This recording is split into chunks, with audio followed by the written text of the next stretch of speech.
ठीक है, तो स्टार्ट करते हैं फिर अपना सेशन। तो अगर अपन बात करें कि लास्ट क्लास में हम लोगों ने देखा था, है ना, तो लास्ट क्लास में हम लोगों ने यहाँ पे जो डिस्कस किया था वो डिस्कस किया था जावा प्रोग्रामिंग लैंग्वेज के बारे में, है ना। अब जावा प्रोग्रामिंग लैंग्वेज के बारे में जो हम लोगों ने डिस्कस किया था वो क्या डिस्कस किया था वो एक बार मैं थोड़ा सा ब्रीफ में यहाँ पर आपको बता देता हूँ।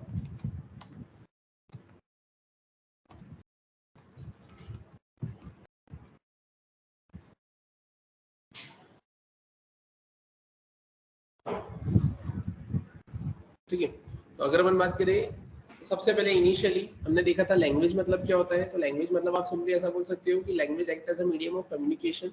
मतलब अगर आपको किसी भी यूजर से कम्युनिकेट करना होता है तो उस केस में दोनों यूजर के बीच में कॉमन क्या होना चाहिए, कोई एक स्पेसिफिक लैंग्वेज होना चाहिए, राइट। तो with the help of that language both the users can communicate with each other, right. अब थोड़ा सा सिनेरियो अगर अपन चेंज करें कि यहाँ पर मैंने ऐसा बोला है कि चलो ठीक है कि यूजर टू यूजर तो कम्युनिकेट करना है तो लैंग्वेज की हेल्प से आपने कम्युनिकेट कर लिया, लेकिन अगर एक एंड पर यूजर है और एक एंड पर अगर मशीन है तो फिर उस केस में आप कैसे कम्युनिकेट करोगे। तो वहाँ तो आपकी जो लैंग्वेज है हिंदी, इंग्लिश, पंजाबी, मराठी, गुजराती वो काम नहीं करेगी। तो उस केस में there is a need for any specific type of programming language. तब अगर यूजर टू यूजर कम्युनिकेट करना है तो लैंग्वेज की नीड होगी, यूजर टू मशीन कम्युनिकेट करना है तो प्रोग्रामिंग लैंग्वेज की नीड होगी। अब यहाँ पर ये प्रोग्रामिंग लैंग्वेज क्या होगी, तो ये programming language act as a या फिर ये programming language is a set of instructions, commands and other syntaxes, और इन सब से मिलकर क्या बनाएगी, ये यहाँ पर एक प्रोग्राम बनाएगी। सिमिलरली ऐसे मल्टीपल आपके पास में क्या होंगे, प्रोग्राम्स होंगे, और ये मल्टीपल प्रोग्राम्स मिलकर क्या बनाएंगे, एक सॉफ्टवेयर बनाएंगे। अगर ये प्रोग्राम्स सी में लिखे हुए हैं तो सॉफ्टवेयर सी का कंसिडर होगा। अगर ये प्रोग्राम्स पीएचपी में लिखे हैं तो सॉफ्टवेयर पीएचपी का कंसिडर होगा। अगर ये प्रोग्राम्स जावा में लिखे हैं तो ये सॉफ्टवेयर जावा में कंसिडर होगा, राइट। अब फिर ये तो चलो ठीक है कि ये प्रोग्रामिंग लैंग्वेज के बारे में मुझे समझ में आया। और इनिशियली अगर आपने सी प्लस प्लस अगर पढ़ा होगा, है ना, तो वहाँ पर आपको programming language, binary language, assembly language, high level language क्या होता है इनके बारे में भी बताया होगा, राइट। फिर अगर हम बात करते हैं कि जावा प्रोग्रामिंग लैंग्वेज बेसिकली होती क्या है ना, तो जैसे कि हमने लास्ट सेशन में डिस्कस किया था कि अगर मैं इसके डेफिनेशन की बात करूं तो हम बोल सकते हैं कि it is a general purpose, imperative, case sensitive, class based, object oriented, strictly typed and highly syntax based programming language। अब ये जो डेफिनेशन में जितने भी टर्मिनोलॉजीज मैंने यूज करी है ये क्या टर्मिनोलॉजीज है, तो आप सिंपली ऐसा पूछ सकते हैं कि with the help of Java you can create different types of softwares और there is a need of a Java programming language for the creation of this different types of softwares. मतलब Java से मैं बहुत सारे software बना सकता हूँ और बहुत सारे सॉफ्टवेयर को बनाने के लिए मुझे जावा की नीड लग सकती है। क्लियर है। फिर ये क्या थी, इम्पेरेटिव। इम्पेरेटिव मतलब आज्ञाकारी। मतलब आज्ञाकारी मतलब क्या होता है कि आप जैसे इंस्ट्रक्शंस देंगे ये उस पे वैसे ही क्या करेगी, टास्क परफॉर्म करेगी, whether you are giving correct instructions और नॉट। केस सेंसिटिव मतलब अपर केस, लोअर केस ये मैटर करता है ना। Upper case, lower case matter करता है, मतलब कि जहाँ कोड अपर केस में आएगा वहाँ अपर में ही आएगा, जहाँ लोअर में आएगा वहाँ पे मैंडेटरीली लोअर में ही आएगा। वहीं अगर अपन बात करें उसके अलावा, तो उसके अलावा फिर आप ऐसा बोल सकते हैं कि यहाँ पर ये क्या है, क्लास बेस्ड, कि जहाँ पर ऑब्जेक्ट का जो क्रिएशन होगा वो किसके बेसिस पे होगा, आपके क्लास के बेसिस पर होगा। ये क्या है, आपकी ऑब्जेक्ट ओरिएंटेड प्रोग्रामिंग लैंग्वेज है। ऑब्जेक्ट ओरिएंटेड मतलब जो रियल वर्ल्ड से क्या करती है, डील करती है ना। जहाँ पर आप क्लासेस से की कंसेप्ट को यूज करते हो, आप उन क्लासेस की हेल्प से ऑब्जेक्ट्स बनाते हो, उन ऑब्जेक्ट्स से मेथड्स को कॉल करते हो, डेटा मेंबर को एक्सेस करते हो, एक्सेट्रा एक्सेट्रा। स्ट्रिक्टली टाइप्ड मतलब कि अगर आपने कोई स्पेसिफिक अगर वेरिएबल को डिफाइन किया है कि अगर आप उसमें यहाँ पर इंटीजर वैल्यू रखते हो, फ्लोट वैल्यू रखते हो, तो ये मैंडेटरी होगा आपके लिए कि आपको वो वेरिएबल्स के टाइप भी बताना पड़ेंगे कि वो जो वेरिएबल है वो किस टाइप का डेटा यहाँ पर होल्ड करेगा। फॉर एग्जाम्पल मैंने लिखा है यहाँ पर a इक्वल्स टू 100, तो उस केस में क्या होगा, तो उस केस में यहाँ पर आप सिंपली ऐसा बोलेंगे कि अगर a इक्वल्स टू 100 लिखा है तो a के अंदर अगर 100 आ रहा है तो ये मैंडेटरी है कि आपको उस a का टाइप बताना पड़ेगा कि ये a मेरा इंटीजर टाइप का है। क्लियर है। सिमिलरली अगर अपन बात करें और क्या, तो हाईली सिंटैक्स बेस्ड है, मैंडेटरीली सिंटैक्स को आपको फॉलो करना ही पड़ेंगे। इसी के साथ में आप ऐसा बोल सकते हो कि along with this Java is also a computing platform. अभी कंप्यूटिंग प्लेटफॉर्म मतलब क्या होता है, तो कंप्यूटिंग प्लेटफॉर्म मतलब कलेक्शन ऑफ प्रोग्राम्स। अभी कलेक्शन ऑफ प्रोग्राम्स क्या होता है, तो ये वो प्रोग्राम्स होते हैं या ये वो कलेक्शन होता है प्रोग्राम्स का जो कि आपको आपके लैपटॉप में, है ना, एक एनवायरनमेंट सेटअप करके देता है एक प्लेटफॉर्म सेटअप करके देता है जहां पर आप आपके जावा के प्रोग्राम्स डेवलप करके आप उसे रन कर सके, जावा की एप्लीकेशन आप क्रिएट कर सके। क्योंकि सिंपल सी बात है कि जब भी आपका कोई सिस्टम होगा, है ना, वो फ्रेश होगा, उसके अंदर ऐसा इनबिल्ट ऐसी कोई फंक्शनलिटी नहीं है कि आप जावा का प्रोग्राम लिखोगे और वो चल जाएगा। आपको सबसे पहले एक एनवायरनमेंट सेटअप करना रहेगा। तो जब आप एनवायरनमेंट सेटअप करेंगे उसके बाद में ही आपका जावा का प्रोग्राम वहां पर रन होगा। क्लियर है यहाँ तक? फिर अगर अपन बात करें इसके अलावा, तो इसके अलावा किन टाइप की एप्लीकेशंस हम यहाँ पे जावा की हेल्प से बना सकते हैं। तब अगर मैं बात करूँ यहाँ पर, जैसे डेस्कटॉप एप्लीकेशन हो गया। डेस्कटॉप एप्लीकेशन मतलब ये मेरा डेस्कटॉप है जिसमें मैं सिर्फ मैं ही उस एप्लीकेशन को एक्सेस कर सकूँ और कोई एक्सेस ना कर सके, तो उस केस में डेस्कटॉप एप्लीकेशन अपन बना सकते हैं, है ना। डेस्कटॉप एप्लीकेशन मतलब सिर्फ इंडिविजुअल मेरे लिए, है ना। मैं नहीं चाहता कि मेरी उस एप्लीकेशन को कोई अनदर यूजर कहीं अनदर सिस्टम से एक्सेस कर सके। मेरे लैपटॉप में, मेरे डेस्कटॉप में मैं खुद ही उसको एक्सेस करना चाहता हूँ, तो उस केस में मैं क्या क्रिएट कर दूंगा, डेस्कटॉप एप्लीकेशन या विंडो बेस्ड एप्लीकेशन या फिर स्टैंड अलोन एप्लीकेशन।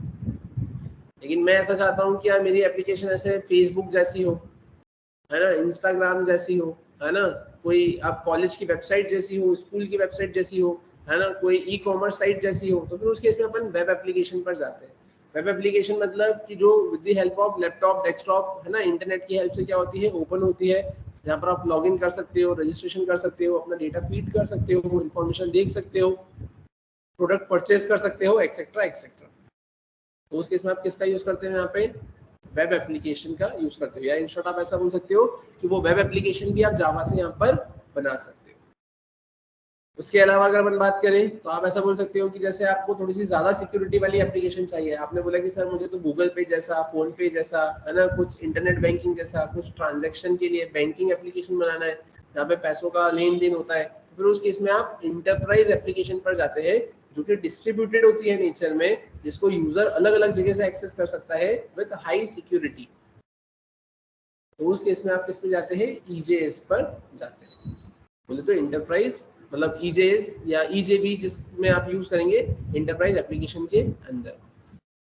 फिर उसके अलावा अगर अपन बात करें मोबाइल एप्लीकेशन, मोबाइल एप्लीकेशन मतलब जैसे आजकल आपने देखा होगा कि बहुत रियर केस में अपन यहाँ पर अपने वेब एप्लीकेशन पे जाते हैं, अपन जनरली ये चाहते हैं कि यार सब कुछ मुझे मेरे सेलफोन पर ही मिल जाए, है ना, सेलफोन पर ही मिल जाए, मतलब मैं सेलफोन पर ही सारी एप्लीकेशन ओपन कर कर देख लूँ। तो उस केस में आप मोबाइल एप्लीकेशन पर भी जाते हैं और वो भी आप जावा की हेल्प से क्रिएट कर सकते हैं, जिसके लिए आपको एंड्रॉइड की रिक्वायरमेंट होती है। वहीं अगर अपन बात करें कि मैं गेम्स भी जावा में बना सकता हूँ। एम्बेडेड सिस्टम्स मतलब आपने देखा होगा जैसे ऑटोमेटिक वॉशिंग मशीन होती है, माइक्रोवेव ओवन होता है ना, अब वो डिजिटलाइज तो होता है ना, वहाँ पे डिजिट्स आपको दिखेंगी, है ना, इलेक्ट्रॉनिक गैजेट्स के तौर पे वो यूज में आएगा, लेकिन उसमें क्या इंटरनेट होता है क्या, नहीं। तो फिर तो उसके इसमें आपकी चिप्स लगी हुई होती है और उन चिप्स के ऊपर कोड इम्बेड होता है, तो वहां पर भी आपका जावा काम करता है। रोबोटिक्स हो गया, तो रोबोटिक्स के केस में भी जावा क्या करता है, काम करता है। तो ये सारे आप बोल सकते हो एप्लीकेशंस हो गई है कि कहाँ कहाँ किस किस फील्ड में जावा को आप यूज कर सकते हो। तो किसी ने आपसे पूछा कि जावा क्या होता है, तो आप क्या बोलेंगे, Java is simply a general purpose imperative case sensitive object oriented class based, है ना, strictly typed and highly syntax based programming language. Along with this, it is also a computing platform which is simply a collection of programs and which simply provides us a platform where we can develop and run Java applications. Types of applications which we can create with the help of Java. So we can create desktop application or standalone application or window based application. Along with that, we can also create a web application, enterprise application, mobile application, also used in embedded systems, also used in robotics. Clear है? तो इतना initial level पर आपको क्या करना रहेगा, यहाँ पर बताना रहेगा। फिर अब अगर अपन बात करें इसके बाद में क्या आता है, तो अब इसके बाद में फिर आते हैं आपके पास में फीचर्स, है ना, फीचर्स ऑफ जावा। जितना भी मैंने अभी आपको बताया ये सारी चीजें हम लोगों ने लास्ट सेशन में अभी डिस्कस करी थी, लास्ट सेशन में कवर अप करी थी, राइट। अभी अब अगर अपन बात करें तो हमें क्या डिस्कस करना है यहाँ पे, तो अभी हमें यहाँ पे डिस्कस करना है फीचर्स। तो अब अगर मैं बात करूं कि अब ये फीचर्स क्या होते हैं, है ना, और यहाँ पर अब ये क्या फीचर्स आपको जावा प्रोवाइड करता है। तो सबसे पहले अगर अपन बात करें तो सबसे पहला फीचर में मैं क्या बोल सकता हूँ कि जावा इज सिंपली, क्या, जावा इज सिंपल। सबसे पहले फीचर में आप क्या बोल सकते हो यहाँ पर, जावा इज सिंपल। सिंपल मतलब कि इजी टू लर्न है, इजी टू राइट है, इजी सिंटैक्स है ना, ये सारी चीजें आप वहां पर बताएंगे। सिंपल सी बात है, एक बार आपको इसका कंटेक्स्ट समझ में आ गया, सिंटैक्स समझ में आ गया है ना, तो उस केस में आप क्या बोलेंगे, आप इजीली उसको कंसिडर करके इंटरप्रेट करके आप उस पर कोडिंग स्टार्ट कर सकते हैं। फिर अगर अपन बात करें इसके अलावा, तो इसके अलावा फिर आप और क्या बोल सकते हैं, तो इसके अलावा आप बोलेंगे यहाँ पर जावा इज सिक्योर। जावा क्या है, सिक्योर है। अब ये सिक्योर कैसे है, किस टर्म्स में है, कोई बता सकता है क्या?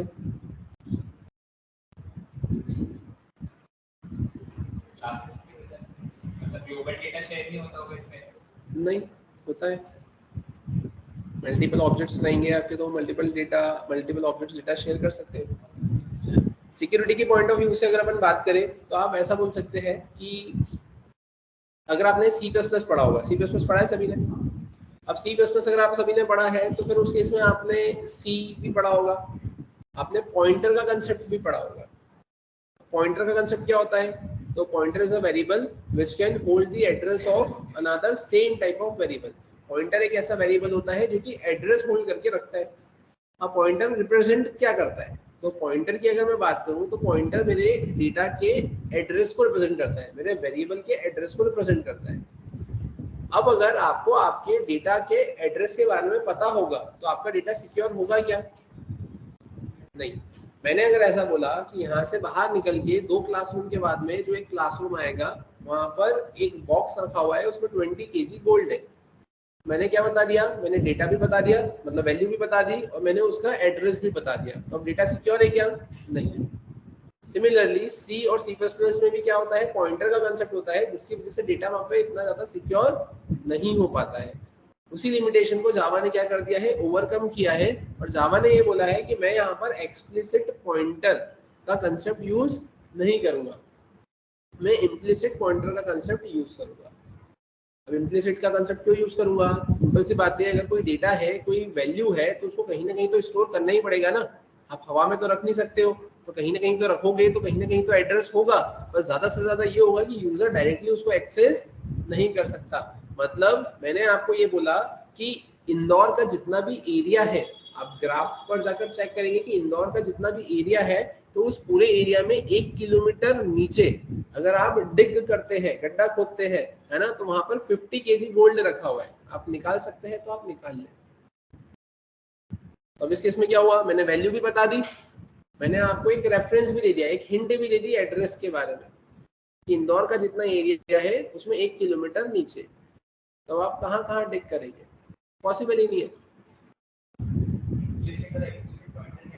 एक्सप्लिसिट मतलब बाहरी तौर पे, मतलब मैं खुद यहाँ पर पॉइंटर लिख रहा हूँ, मैं खुद यहाँ पर पॉइंटर बना रहा हूँ अपने प्रोग्राम में, जो आपको दिखेगा बनते हुए, है ना, तो यहाँ पर एक्सप्लिसिट पॉइंटर नहीं होता। इम्प्लिसिट मतलब अंदर ही अंदर, कि अगर आपने कोई वेरिएबल को सेट किया है तो उसका कुछ एड्रेस होगा जो अंदर ही अंदर जाके वहाँ पे सेट होगा, तो उस केस में आप बोल सकते हो कि वहाँ पर इम्प्लिसिटली काम करेगा एड्रेस के ऊपर, लेकिन एक्सप्लिसिटली आप काम नहीं कर सकते। क्लियर है यहाँ तक, ये समझ में आया? अब फिर अगर अपन बात करें इसके अलावा, है ना, तो इसके अलावा आप ऐसा बोल सकते हो कि आपने C++ भी पढ़ा है, तो C++ में आपने एक फ्रेंड फंक्शन का कंसेप्ट पढ़ा होगा। फ्रेंड फंक्शन होता है non member function of a class, कि वो क्लास का मेंबर फंक्शन नहीं होता, बट स्टिल क्लास के अंदर के डेटा मेंबर्स को वो एक्सेस कर सकता है। वो क्लास का मेंबर फंक्शन नहीं होगा, बट क्लास के अंदर के डेटा मेंबर को वो एक्सेस कर सकता है। तो अब इस केस में ये प्रॉब्लम कहाँ क्रिएट करेगा, तो प्रॉब्लम वहां क्रिएट करेगा कि फॉर एग्जांपल, इसको एक रियल लाइफ एग्जांपल से आप समझो कि आप ऑफिस जाते हैं, राइट। अब आप ऑफिस जाते हैं तो वहां पर आपके बहुत सारे कलीग्स होंगे, ठीक है, उसमें से किसी एक कलीग ने वहां से ऑफिस छोड़ दिया, तो अब वो जिसने भी आपका वहां से ऑफिस छोड़ा है, तो क्या वो आपके ऑफिस का मेंबर है क्या? नहीं। अब वो कहीं और दूसरी जगह उसने जाके ज्वाइन कर लिया, टाइमली मैनर पे वो आपसे आकर मिलता है आपके ऑफिस में, तो अब वो क्लास का मेंबर है क्या? नहीं। अब वो क्लास का मेंबर नहीं है, बट स्टिल वो टाइमली मैनर पर आपसे आकर मिलता है और आपको ये बताता है क्या मेरी कंपनी में वैकेंसी है, यहाँ पर वैकेंसी है, वहां पर वैकेंसी है, तुम्हारी कंपनी में क्या चल रहा है, वो आपसे सारी इंफॉर्मेशन वहाँ पे गैदर कर लेता है कि आज ये प्रोजेक्ट मिला, आज वो प्रोजेक्ट मिला, आज इसका इंक्रीमेंट हुआ, इसका डिक्रीमेंट हुआ, इसने कंपनी लीव करी, न्यू ज्वाइन है, तो वो सारी इंफॉर्मेशन रख रहा है, इधर उधर फैला रहा है, और सिक्योरिटी तो कुछ नहीं। तो उस केस में क्या होगा, यहाँ पे आपका डेटा लॉस होने के पूरे चांसेस है। तुमने कुछ कंपनी के सीक्रेट्स उसको बता दिए, उसने बाहर जाके किसी और को बता दिया, वो मेंबर तो है ही नहीं कंपनी का। सिमिलरली जावा यही बोलता है कि मैं यहाँ पर फ्रेंड फंक्शन का भी कंसेप्ट एक्सेप्ट नहीं करूंगा। तो यहाँ से फ्रेंड फंक्शन का भी कंसेप्ट क्या हो गया आपका, चला गया। तो जिसकी वजह से आप क्या बोल सकते हैं कि ये थोड़ा सा ज्यादा सिक्योरिटी प्रोवाइड करता है as compare to other programming language. वहीं अगर अपन बात करें इसके अलावा, तो इसके अलावा आप ऐसा बोल सकते हैं कि ये क्या है, पोर्टेबल है। ठीक है, ये क्या है आपका यहाँ पर पोर्टेबल। अब पोर्टेबल मतलब क्या होता है, तो पोर्टेबल मतलब होता है मूवेबल। मूवेबल मतलब क्या होता है कि एक सिस्टम पे लिखा हुआ कोड आपके दूसरे सिस्टम पर आप चला सकते हैं। कैसे, तो आप इसको एक रियल लाइफ एग्जांपल से आप समझो कि फॉर एग्जांपल आप कॉलेज गए, ठीक है, अब कॉलेज में आपको 100 प्रोग्राम्स का असाइनमेंट मिला। कॉलेज में उबंटू ऑपरेटिंग सिस्टम था, वहां पर आपने 50 प्रोग्राम्स बनाए। 50 प्रोग्राम्स बनाने के बाद पेन ड्राइव में 50 प्रोग्राम्स कॉपी किए, घर पर आए, घर पर आपके पास विंडोज ऑपरेटिंग सिस्टम था, पेन ड्राइव लगाई, 50 प्रोग्राम्स वहां रखे, रिमेनिंग 50 प्रोग्राम्स बनाए, पेन ड्राइव में कॉपी किया, अगले दिन कॉलेज में जाके उस उबंटू में आपने पेस्ट कर दिया। इससे क्या हुआ, अलग अलग ऑपरेटिंग सिस्टम के अंदर लिखे हुए जावा के प्रोग्राम को आपने अलग अलग ऑपरेटिंग सिस्टम में क्या करा है, यहाँ पे एक्सेस किया है। इसलिए इसको क्या बोलते हैं अपन, पोर्टेबल। तो it shows the functionality of portability.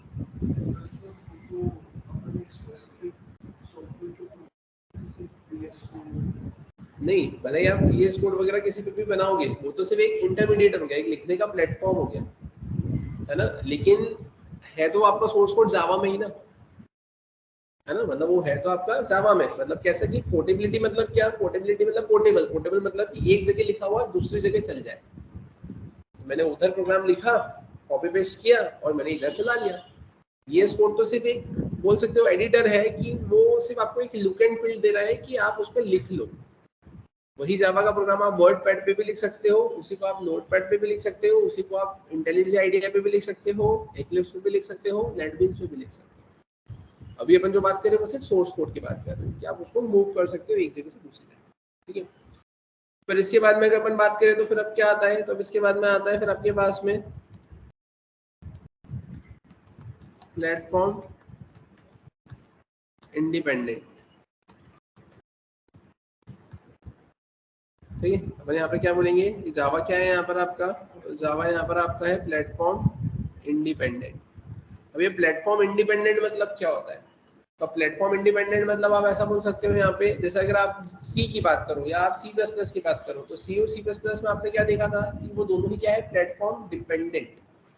अब क्यों प्लेटफॉर्म डिपेंडेंट है, तो प्लेटफॉर्म डिपेंडेंट इसलिए है क्योंकि अगर अपन बात करें यहाँ पर कि फॉर एग्जांपल मैंने यहाँ पर क्या करा, मैंने यहाँ पर बोला कि मेरे पास में यहाँ पे विंडोज ऑपरेटिंग सिस्टम है ना। मैंने बोला कि मेरे पास में यहाँ पर क्या दे के रखा हुआ है, विंडोज ऑपरेटिंग सिस्टम है, ठीक है।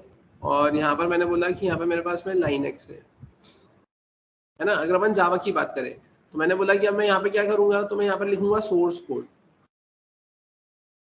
मैं यहाँ पे क्या लिखूंगा, अपना सोर्स कोड। अब ये मैंने यहाँ पे क्या लिखा है, सोर्स कोड। अब ये सोर्स कोड बोले तो क्या होता है, तो सोर्स कोड मतलब आपका जावा का प्रोग्राम। सोर्स कोड मतलब क्या होता है, आपका जावा का प्रोग्राम। अब आपने इसको क्या करा है, तो आप इसको यहाँ पर कंपाइल करोगे। तो कंपाइल किसकी हेल्प से करोगे, with the help of compiler,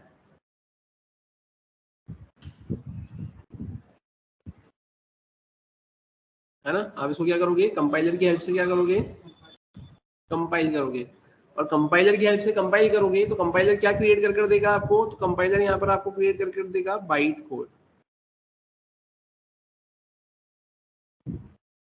यहाँ पे कंपाइलर क्या क्रिएट कर देगा आपको, कंपाइलर यहाँ पर आपको बाइट कोड क्रिएट कर देगा। अब ये जो बाइट कोड होता है यहाँ पर, है ना, तो ये बाइट कोड आपका मशीन इंडिपेंडेंट होता है। मशीन इंडिपेंडेंट मतलब कैसे, कि यहाँ पर आपके पास में क्या होगा, आपका ऑपरेटिंग सिस्टम होगा। इसके अंदर क्या होगा, तो इसके अंदर यहाँ पर आपके पास में JVM होगा। यहाँ पर भी आपके पास में क्या होगा, यहाँ पर आपके पास में JVM होगा। और ये JVM किसके अंदर होगा, आपके ऑपरेटिंग सिस्टम के अंदर होगा। अब JVM होता है जावा वर्चुअल मशीन, है ना, उसके बारे में अपन बाद में पढ़ेंगे। अब यहाँ पर क्या होगा कि ये जो बाइट कोड है, ये बाइट कोड आपके इस ऑपरेटिंग सिस्टम के पास में गया, इस JVM ने उसको नेटिव कोड में कन्वर्ट किया और फिर उसके बाद में आपको क्या मिला, यहाँ पर आपका आउटपुट मिल गया। सिमिलरली ये बाइट कोड आपका इस JVM के पास में गया, इसने नेटिव कोड में कन्वर्ट किया और फिर यहाँ पर आपको क्या मिल गया, आपका आउटपुट मिल गया। अब इसी बाइट कोड को अगर मैं यहाँ पर भी पास कर दूं तो भी चलेगा, और इसी बाइट कोड को अगर मैं यहाँ पर भी पास कर दूं तो भी चलेगा। मतलब विंडोज पे लिखा हुआ बाइट कोड, विंडोज पे लिखा हुआ बाइट कोड अगर मैं विंडोज के ऑपरेटिंग सिस्टम पे चलाऊं या फिर लाइनेक्स के ऑपरेटिंग सिस्टम पे चलाऊं, दोनों पे काम करेगा। और अगर मैं यहाँ पे लाइनेक्स पे लिखा हुआ बाइट कोड है ना, लाइनेक्स के ऑपरेटिंग सिस्टम पे चलाऊं या विंडोज के ऑपरेटिंग सिस्टम पे चलाऊं, दोनों पे काम करेगा। तो इसलिए यहाँ पे जावा प्रोग्रामिंग लैंग्वेज क्या है आपकी, प्लेटफॉर्म इंडिपेंडेंट। प्लेटफॉर्म इंडिपेंडेंट बोलो या फिर मशीन इंडिपेंडेंट भी आप बोल सकते हो। क्लियर है यहाँ तक? फिर अगर अपन बात करें इसके अलावा इसमें और क्या आता है, तो इसके अलावा अगर अपन बात करें तो आप ऐसा बोल सकते हो कि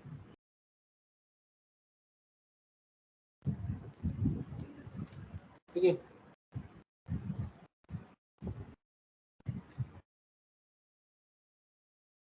तो अगर अपन बात करें अब इसके अलावा अपन इसमें और क्या बोल सकते हैं, तो इसके अलावा बोल सकते हो ये क्या है, रॉबस्ट। ठीक है, ये कैसी है यहाँ पर आपकी रॉबस्ट। अभी रॉबस्ट मतलब क्या होता है, तो रॉबस्ट मतलब बोल सकते हो आप हैविंग हाई स्ट्रेंथ। अब हैविंग हाई स्ट्रेंथ मतलब कि इसमें अच्छे अच्छे कंसेप्ट है। कंसेप्ट से मतलब फाइल हैंडलिंग का कंसेप्ट है, एक्सेप्शन हैंडलिंग का कंसेप्ट है, मल्टी थ्रेडिंग का कंसेप्ट है ना। यहाँ पर अगर अपन इंटीजर की बात करें तो यहाँ पर इंटीजर फिक्स साइज में मिलता है आपको 4 बाइट्स में, है ना। यहाँ पर जैसे आपने सी में देखा होगा कि आप कंडीशन के प्लेस पर अगर इंटीजर लिख देते हो 0 या फिर 1, तो 0 रिप्रेजेंट करता है फॉल्स को, 1 रिप्रेजेंट करता है ट्रू को।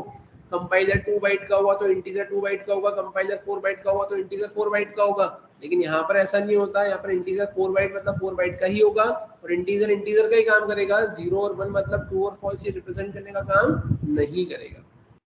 और यहाँ पर इसकी जो मेन फंक्शनलिटीज है, मल्टी थ्रेडिंग हो गया, फाइल हैंडलिंग हो गया, एक्सेप्शन हैंडलिंग हो गया, तो ये सारे कंसेप्ट इसको क्या बनाता है, रॉबस्ट बनाता है, प्रोवाइड करता है हाई स्ट्रेंथ।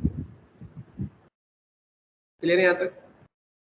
फिर अगर अपन बात करें इसके अलावा, तो इसके अलावा आप और क्या बोल सकते हो, तो इसके अलावा आप सिंपली यहाँ पर ऐसा बोल सकते हो, अपन यहाँ पर आए और मैंने लिखा परफॉर्मेंस।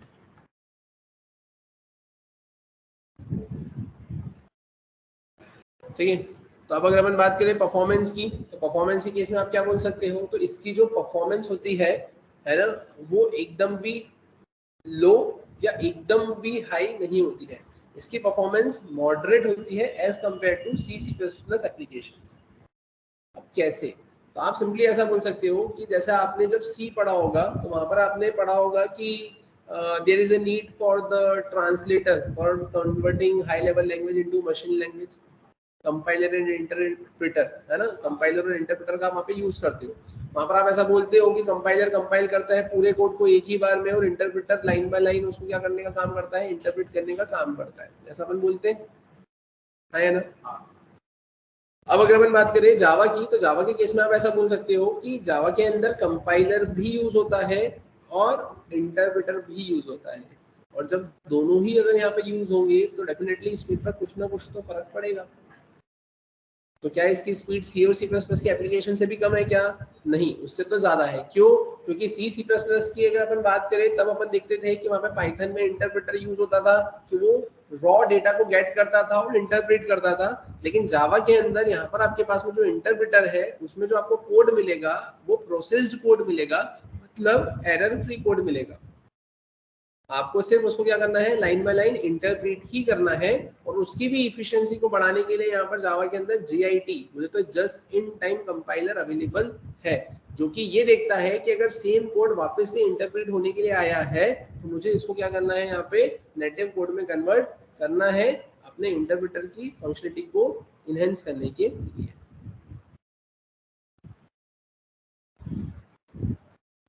ठीक है, फिर अगर अपन बात करें इसके अलावा, तो इसके अलावा आप ऐसा बोल सकते हो ऑटोमेटिक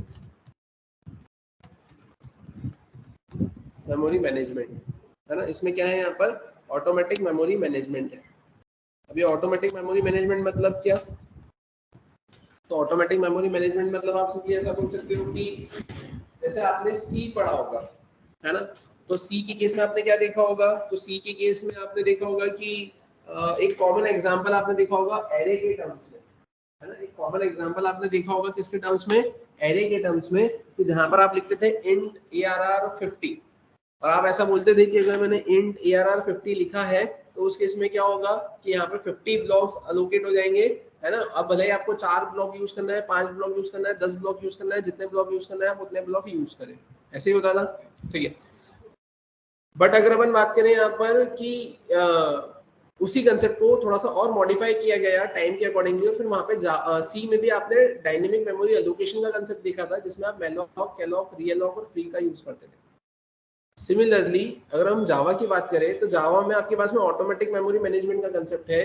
बोले तो यहाँ पर आपके पास में गार्बेज कलेक्टर है, जो कि क्या करेगा, जो कि ये बोलता है कि आपको जितने ऑब्जेक्ट बनाना है आप ऑब्जेक्ट बना लो, आपको जो काम करना है आप वो काम कर लो। जहां पर मेरे को ऐसा लगेगा कि आपके ऑब्जेक्ट अब अनयूज्ड हो गए हैं, काम के नहीं है, मेमोरी को सेव करना है, तो मैं उनको रिमूव करके मेमोरी को सेव कर लूंगा, मेमोरी लीक्स को बचा लूंगा।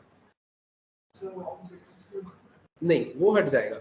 मतलब यहाँ पर अब आपने अगर ऑब्जेक्ट बनाया, अब आपने ऑब्जेक्ट बनाया है और ऑब्जेक्ट का काम हो गया है, तो वो फिर मेमोरी में से उसको हटा देगा। जब ये कंपाइल जब होगा तब ऐसा करेगा ना, क्योंकि अगर फॉर एग्जांपल मैंने ऊपर नीचे बनाई है एरे 50, तो मुझे कम लास्ट में उसकी लीक पड़ी तो उसको एक्सेस कर सकता हूं। नहीं, तो एरे 50 आप कहाँ पे बनाओगे? ये एरे 50 तो आप वहां पर बनाओगे ना सी में। जावा में तो एरेज आर डायनेमिकली एलोकेटेड होते हैं। डायनेमिकली एलोकेटेड मतलब जब आपको रिक्वायर्ड होगी तभी आप लिखोगे। मतलब हम उसको ऑलरेडी डिफाइन कर चुके हैं। नहीं, रन टाइम पर डिफाइन करोगे ना। रन टाइम में आपने लिखा 50 तो 50 ब्लॉक्स मिलेंगे ना आपको। कर सकते हो, कोई दिक्कत नहीं, कर सकते हो। आपका जब काम हो जाएगा उसके बाद में वो हटाएगा। नहीं, कंपाइल टाइम होते टाइम क्यों हटाएगा? कंपाइल होते टाइम तो उसको मेमोरी एलोकेट होगी ना। कंपाइल होते टाइम अगर हटा देगा तो फिर वो एलोकेट कब करेगा? तो रन होने के बाद में, जब सारे काम हो जाएंगे उसके बाद, ठीक है।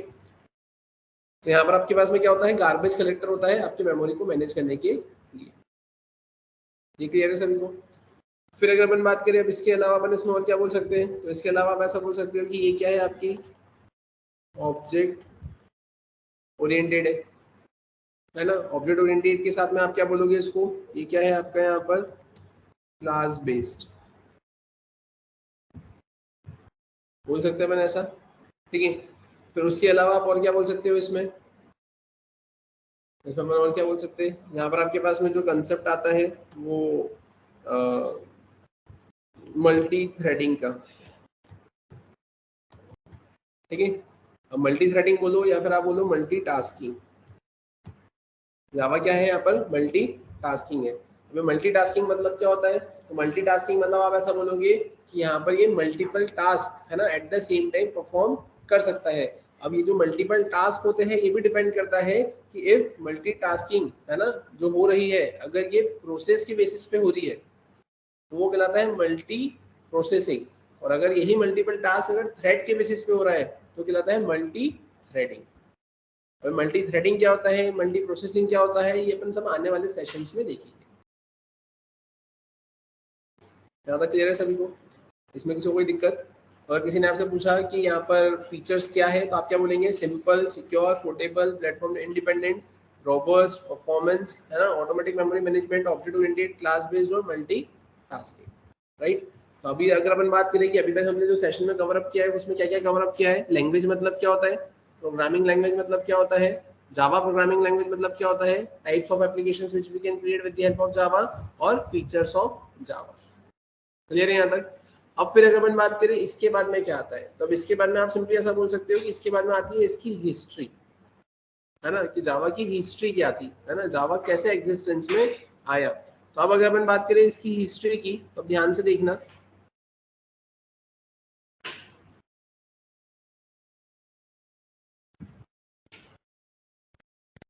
ठीक है। तो अब अगर अपन इसकी हिस्ट्री की बात करें तो आप सिंपली ऐसा बोल सकते हो कि 3 इंजीनियर्स थे, जेम्स, गॉसलिंग, माइक शेरिडन और पैट्रिक नॉक्टन। ठीक है ना। अब क्या बोलेंगे, जेम्स गॉसलिंग, माइक शेरिडन और पैट्रिक नॉक्टन, है ना। ये तीन कौन थे, तो ये तीन सिंपली आपके सन माइक्रो सिस्टम, है ना, के इंजीनियर्स थे। और इनिशियली इन्होंने वहां पर एक टीम बनाई जिसका नाम रखा इन्होंने ग्रीन टीम, और इन्होंने एक प्रोजेक्ट चालू किया, उस प्रोजेक्ट का नाम रखा ग्रीन प्रोजेक्ट, जो कि बेसिकली एम्बेडेड सिस्टम्स के ऊपर इन्होंने स्टार्ट किया था, है ना। जो कि एम्बेडेड सिस्टम्स होते थे जो कि set top boxes, TV remotes वगैरह इनमें लगने वाले थे।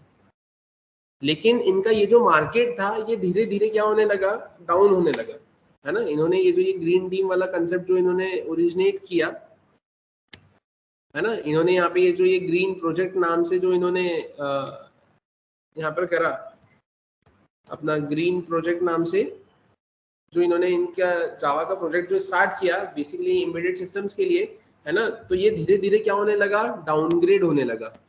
और ये धीरे धीरे डाउनग्रेड होने लगा तो फिर उस केस में जेम्स गॉसलिंग ने सोचा कि क्यों ना अपन यहाँ पे जावा प्रोग्रामिंग लैंग्वेज को इंटरनेट प्रोग्रामिंग में लेकर आए। ठीक है, तो अब क्यों ना इसको जावा प्रोग्रामिंग लैंग्वेज को इंटरनेट प्रोग्रामिंग में लेकर आए, तो फिर उस केस में इन्होंने इसके नेम को, है ना, ये जो ग्रीन प्रोजेक्ट इन्होंने नाम रखा था, इसको ओवरकम किया, चेंज किया, और उसके बाद में इन्होंने क्या नाम रखा इसका, ओक। अब ये ओक किसका नाम था, तो आप ऐसा बोल सकते हो कि ये ओक ट्री का नाम था। ठीक है, जो कि सिंबल था आपके हाई स्ट्रेंथ का, और जो कि नेशनल ट्री भी था बहुत सारी कंट्रीज का, और जो कि ऑलरेडी, है ना, आप बोल सकते हो कि ट्रेडमार्क था ओक टेक्नोलॉजीज का। जेम्स गॉसलिंग इस ओक को बहुत आगे ले जाना चाहते थे, बट उन्होंने देखा कि यार ये तो ऑलरेडी ट्रेडमार्क है ओक टेक्नोलॉजीज का, तो फिर वो इस नाम से तो आगे नहीं बढ़ सकते थे। तो फिर उस केस में क्या हुआ, फिर उस केस में ये सोच रहे थे कि अब इसको क्या नाम दे, तो फिर इन्होंने देखा कि इंडोनेशिया में, है ना, एक आइसलैंड था, और वहां पे कॉफी बहुत फेमस थी, और वो कॉफी का नाम था जावा।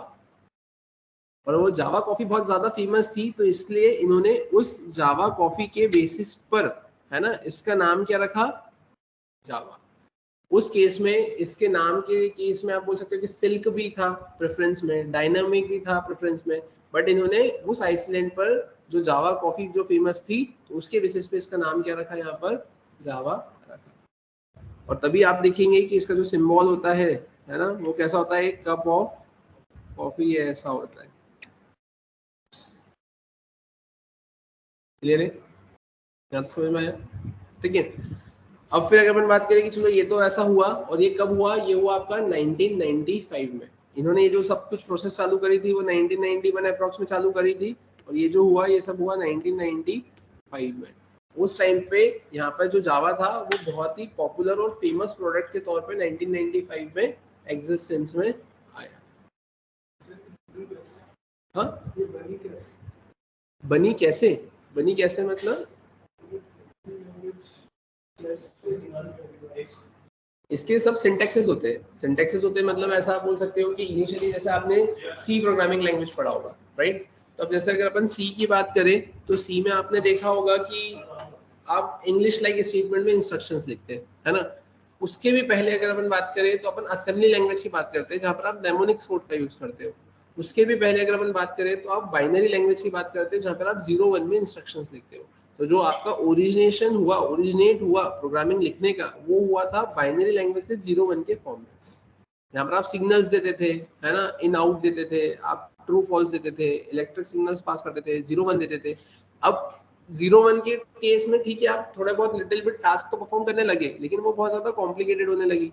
अब जो यूजर था, जो यूजर वो 0-1 के फॉर्म में, बाइनरी के फॉर्म में इंस्ट्रक्शंस दे रहा है, वो खुद उसको बाद में जाके इंटरप्रेट नहीं कर पा रहा था। कि फॉर एग्जांपल कि उसने पूरी एक स्क्रीन में 0-1 का कोड लिख दिया, और बीच सेंटर से मैंने 0-1 का कॉम्बिनेशन निकाल कर आपको दिया और पूछा ये क्या लिखा है, तो आप खुद भी उसको एग्जैक्टली नहीं बता पा रहे थे। तो फिर उसको अपन ने किस में कन्वर्ट किया, असेंबली लैंग्वेज में। और उसके बाद में उसको और अंडरस्टैंड करने में अपन ने उसको कन्वर्ट किया इंग्लिश लाइक स्टेटमेंट में। अब इंग्लिश लाइक स्टेटमेंट में आप लिखने तो लगे, लेकिन लिखने के साथ में मशीन तो 0 1 ही समझती थी, तो फिर उस केस में आप यहाँ पर किसका यूज करने लगे, आपके ट्रांसलेटर्स का, कि आप लिखोगे इंग्लिश में और वो जो ट्रांसलेटर्स है वो उसको कन्वर्ट करेंगे 0 1 में, और वो 0 1 किसको समझाएंगे, आपके हार्डवेयर को कि करना क्या है, वो उस पर प्रोसेसिंग परफॉर्म करेगा और आउटपुट डिवाइस से आपको आउटपुट देने का काम करेगा। अब इन सब के बीच में आप ये जितना लिखेंगे, जितना समझाएंगे आपके हार्डवेयर को, तो आप डायरेक्टली जावा से हार्डवेयर से डील नहीं कर सकते, तो उस केस में आपको इंटरनली यहाँ पे सी और सी प्लस प्लस की भी रिक्वायरमेंट लगती है, और वो सी और सी प्लस प्लस आपके लाइब्रेरीज से डील करके, सी प्लस प्लस की लाइब्रेरीज से आप डील करके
ठीक है। अपन यहाँ पर है, अब यहाँ पे ध्यान से देखना।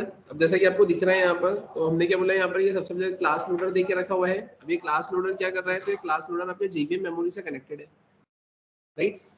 अब ये जो जेवीएम मेमोरी है, इस जेवीएम मेमोरी के अंदर आपके पास में क्लास एरिया है, और ये क्लास एरिया में क्या आएगा आपके पास में, क्लास वेरिएबल आएगा और क्लास फंक्शन, बोले तो स्टैटिक मेंबर फंक्शन आएगा, राइट। फिर उसके बाद में क्या देके रखा है यहाँ पर, तो फिर देके रखा है आपको ये हीप। अब ये हीप क्या होता है, तो हीप बोले तो आपने जैसा सी में भी पढ़ा होगा, सी प्लस प्लस में भी पढ़ा होगा, है ना। अब ये हीप क्या करता है, तो ये डायनेमिक मेमोरी को अलोकेट करने का काम करता है। डायनेमिक मेमोरी को अलोकेट करता है मतलब रन टाइम पर मेमोरी को अलोकेट करने का काम करता है। जैसे आपने कोई ऑब्जेक्ट बनाया तो वहाँ पर डायनेमिक मेमोरी अलोकेट होगी हीप पर, है ना। उसके रिस्पेक्ट में अगर आपके डेटा मेंबर्स है तो उसको मेमोरी अलोकेट होगी, है ना। तो ये डायनेमिक मेमोरी को अलोकेट करने का काम करता है।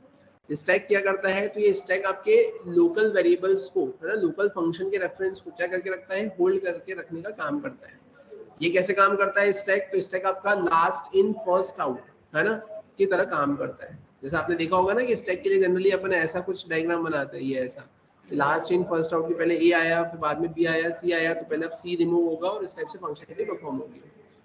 ठीक है। फिर पीसी रजिस्टर क्या होता है, तो ये पीसी रजिस्टर आपके इंस्ट्रक्शंस होल्ड करके रखता है आपके जेवीएम के बारे में, इंस्ट्रक्शंस होल्ड करके रखता है जेवीएम के बारे में। नेटिव मेथड एरिया की अगर अपन बात करें तो यहाँ पर ये नेटिव मेथड एरिया है ना आपके थ्रेड से डील करता है। अब अगर अपन बात करें ये थ्रेड्स होता क्या है, तो अभी आप बस इतना समझे कि थ्रेड्स आर लाइट वेट सब प्रोसेसेस। अभी आप इतना समझे कि थ्रेड्स आर लाइट वेट सब प्रोसेसेस। लाइट वेट सब प्रोसेस होता है, स्मॉलेस्ट यूनिट ऑफ एग्जीक्यूशन होता है ना। कहाँ काम में आता है, तो ये मल्टी थ्रेडिंग के कंसेप्ट में काम में आता है। ठीक है। फिर उसके अलावा फिर ये जेवीएम की मेमोरी आपकी किससे कनेक्ट होती है, तो ये जेवीएम की मेमोरी आपके एग्जीक्यूशन इंजन से कनेक्ट होती है।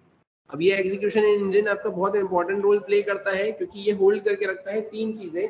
सबसे पहला है इंटरप्रेटर, फिर है जीआईटी और फिर है क्या, गार्बेज कलेक्टर। अगर मैं बात करूं अब ये इंटरप्रेटर क्या होता है, तो जैसा कि मैंने आपको बताया था, interpreter simply interprets code line by line code को इंटरप्रेट करने का काम करेगा।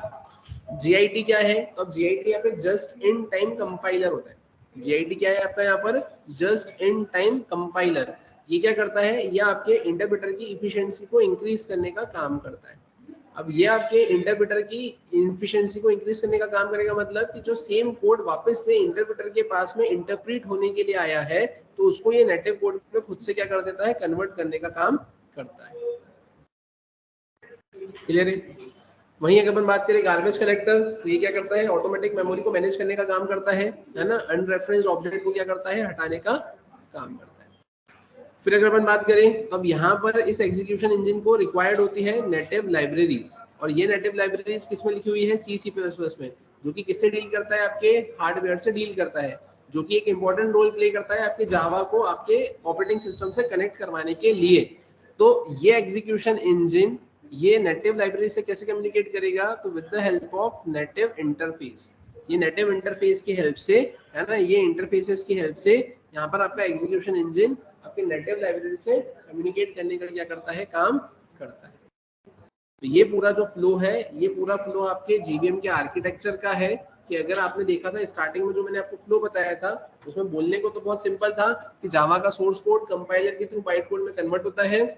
बाइट कोड आपके ऑपरेटिंग सिस्टम में अवेलेबल जेवीएम के पास में जाता है, जेवीएम उसको नेटिव कोड में कन्वर्ट करता है और आपको आउटपुट देता है।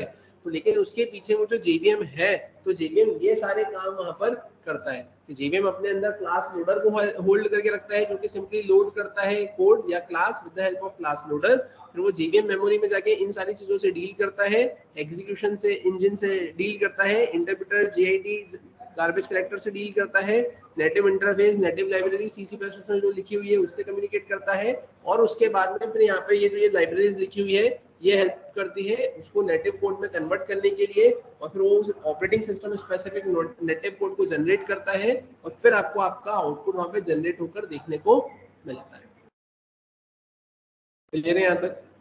और उसी के साथ में अगर अपन बात करें कि अब ये जो जेवीएम है ये आपको मिलेगा कहाँ से, तो अपन ऐसा बोलते हैं, जो मैंने आपको बताया था कि Java is simply a computing platform, मतलब एक कलेक्शन ऑफ प्रोग्राम्स होता है जो कि आपका प्लेटफॉर्म क्रिएट करता है। तो आपको वो कलेक्शन ऑफ प्रोग्राम्स को आपके सिस्टम में लाना पड़ता है, और वो कैसे लेकर आओगे, तो with the help of downloading Java. जब आप जावा को डाउनलोड करोगे तो आपको जो प्रोग्राम्स मिलेंगे, उन प्रोग्राम्स के अंदर ही ये सारी चीजें आपको देखने को मिलेंगी। क्लियर है यहाँ तक समझ में आया। ठीक है। तो ये तो किसके बारे में हुआ, आपके जेवीएम के बारे में। मतलब आप ऐसा बोल सकते हो, जैसा मैंने अभी आपको बताया था कि आप डायरेक्टली आपके सिस्टम में, जैसा आपका जो लैपटॉप होता है, डेस्कटॉप होता है, वो तो फ्रेश होता है, मतलब आप डायरेक्टली उसको ओपन करके नोटपैड पर जाके डायरेक्टली जावा का प्रोग्राम लिखकर आप चला नहीं सकते हो। अब जैसे फॉर एग्जांपल मैंने बोला मेरे को हेलो वर्ल्ड प्रिंट करवाना है। अब हेलो वर्ल्ड प्रिंट करवाना है तो जावा में अपन लिखते हैं system.out.println हेलो वर्ल्ड, जिससे हेलो वर्ल्ड प्रिंट होता है, राइट। अब ये लाइन लिखने से हेलो वर्ल्ड प्रिंट हो जाता है, लेकिन हर कुछ लिखने से प्रिंट नहीं होता है ना। जो भी आपने लिखा उसका कुछ मीनिंग होता है।